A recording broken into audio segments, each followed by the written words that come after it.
Reading mo, Libra. Welcome back to our channel. Naway nasa mabuti kayong kalagayan while watching the channel. This is a general reading. Kayo nang balang magpalit-palit ng situation nyo sa reading ko.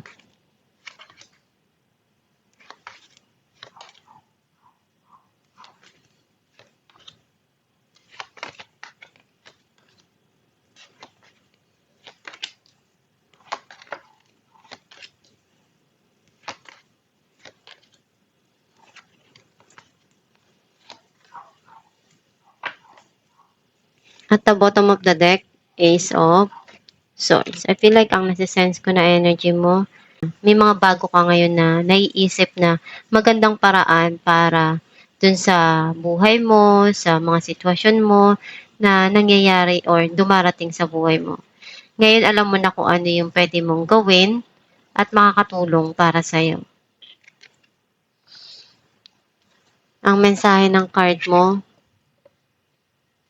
nakita ko na meron ka ditong mahirap na pinagdidesisyonan at kinakaharap na kailangan mong gawin kung ano yung kailangan dun sa sitwasyon na yun.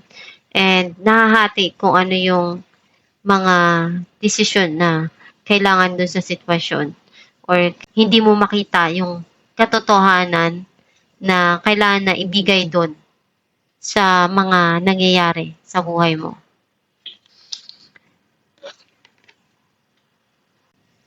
Andun yung pagsisimula na gusto mong makuha yung mga dreams mo. Yung gusto mong kumita, gumawa ng paraan na maging maganda yung career mo or mapalago yung financial mo. Pero alam mo sa sarili mo na hindi ganun kadali. Kailangan mong pag-isipan ng maigi.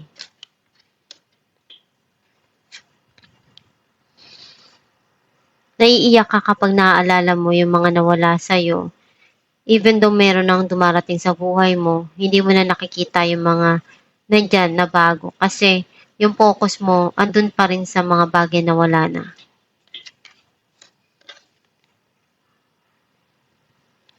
And napapagtagumpayan mo yung mga pagsubok na dumarating sa buhay mo, nagiging matatag ka at nalalagpasan mo yung mga nangyayari na hindi maganda sa buhay mo.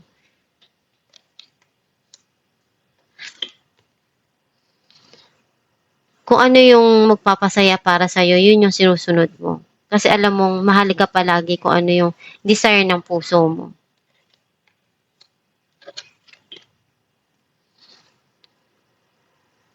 Andun yung pagtulong mo sa mga kapatid mo, sa pamilya mo, sa mga mahal mo sa buhay. Kung ano yung makakaya mo, binibigay mo. Some of you may past person na iniisip niyang bumalik sa buhay mo. May mga opportunity na darating sa buhay mo and hindi mo alam kung paano mo i-handle ngayon yung situation or iniisip mong i-grab yung opportunity na darating sa buhay mo. Some of you meron ditong darating na mensahe through chat, text, or email. Merong ibibigay sa'yo na justice na hinihingi mo. Some of you, clarity dun sa situation.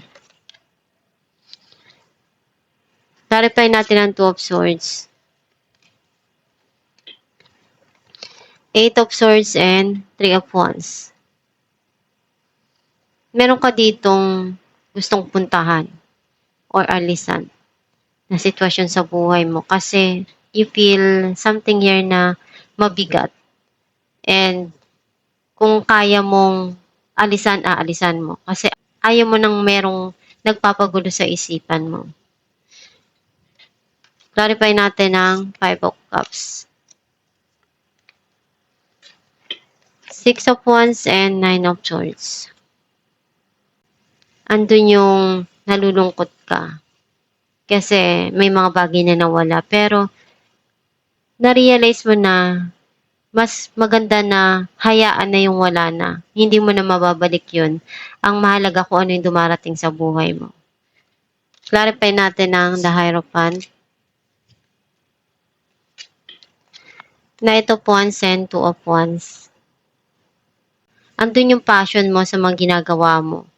And masaya ka sa kung ano yung meron ka ngayon.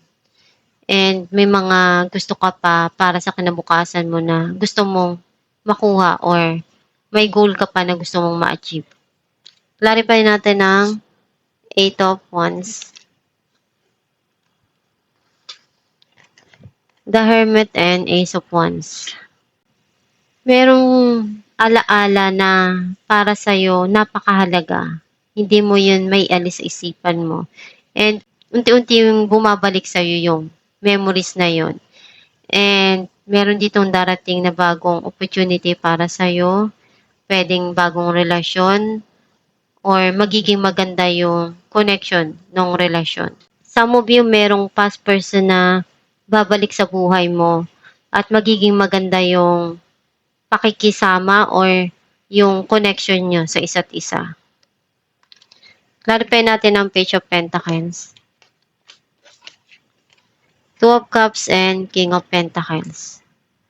Iniisip nitong tao na to na mag-propose or ibigay kung ano yung kailangan mo, yung magpapasaya para sa'yo. And andun yung pagmamahal na binibigay sa isa't isa or pinupunuan. Clarify natin ang Strength, Temperance, and 6 of Wands.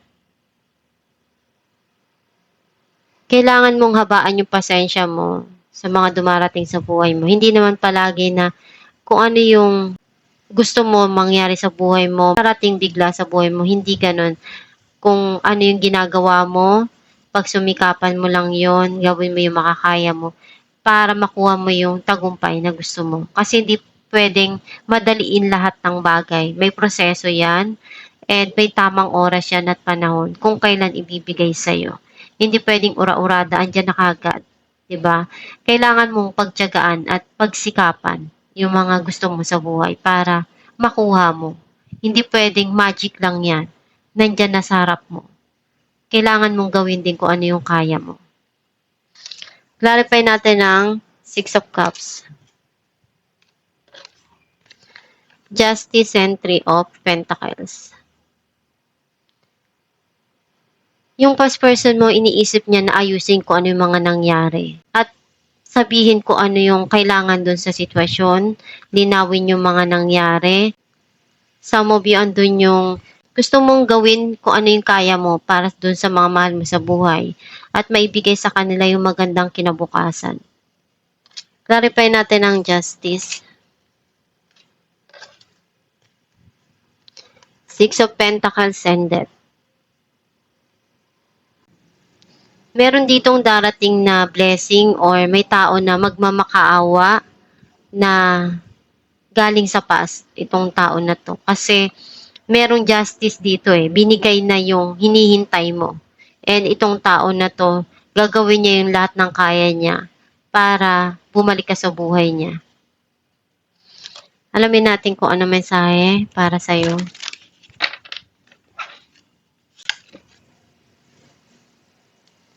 The more I attune my energy with appreciation, the more the universe will deliver. Ang mensahe para sa'yo na kung ano yung binibigay mong energy, ina-attract mo, iyon din yung darating sa buhay mo. Kung ano yung pagsusumikap na ginagawa mo, iyon din yung resulta. Darating din sa'yo kung ano yung mga pinagtiyagaan mo at pinagsikapan mo. Kasi lahat ng mga bagay na meron ka ngayon, ginawa mo yun, pinagsikapan mo yun, at ginawa mo yung lahat doon ng makakaya mo para makuha. Kung ano yung mga bagay na na-achieve mo sa buhay, yun yung resulta ng mga pinaghirapan mo. Basta isipin mo lang palagi na lahat ng problema, suliranin sa buhay, basta kumunik ka sa Diyos Ama at magdasal ka at gawin mo kung ano yung makakaya mo sa mga nangyayari sa buhay mo, makukuha mo kung ano yung gusto mo. And i-manifest mo kung ano yung mga pangarap mo sa buhay, malaki yung maitutulong nun. Kasi mai-align ni universe yung mga gusto mo at pangarap mo. Siyempre, ikaw pa rin yung gagawa ng mga bagay na gusto mo. Hindi pwedeng iasa mo lang sa iba or sa kung kanino yung buhay mo. Basta gawin mo lang palagi yung makakaya mo para ma-achieve mo yung goal mo. At itong yung reading libra, kung nakaresonate ka, kindly comment down below. Thank you for watching.